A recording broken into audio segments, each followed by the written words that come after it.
आज नहीं होगी। इसरो चीफ का बयान, तकनीकी खराबी के सबब लॉन्चिंग रोकी गई।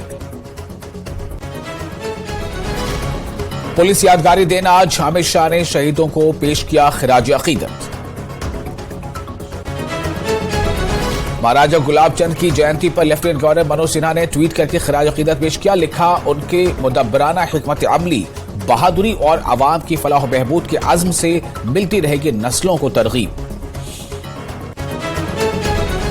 बिजली प्रोजेक्ट्स, स्मार्ट मीटर्स और दीगर मुतल्लका उमूर पर श्रीनगर में प्रेस कॉन्फ्रेंस। लेफ्टिनेंट गवर्नर और महकमा बिजली के प्रिंसिपल सेक्रेटरी ने फराहम की तफसीलात। लद्दाख में ग्रीन एनर्जी कॉरिडोर फेज 2 की दी जानकारी। 24 घंटे बिजली फराहम करने की हर मुमकिन कोशिश का दिला यकीन।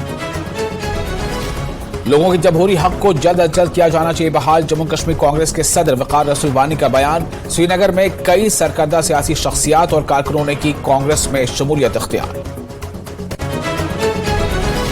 जम्मू कश्मीर के साथ साथ लद्दाख भी गुजर रहा है मुश्किल हालात से।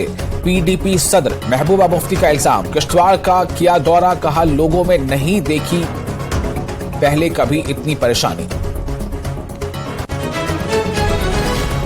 लोगों को अपनी तरफ राग़िब करने के लिए बीजेपी कर रही है कई सारे हथकंडे इस्तेमाल। नेशनल कॉन्फ्रेंस विमेंस विंग की सदर शमीमा फिरदौस का इल्जाम। कहा बीजेपी के झांसे में नहीं आने वाले हैं लोग।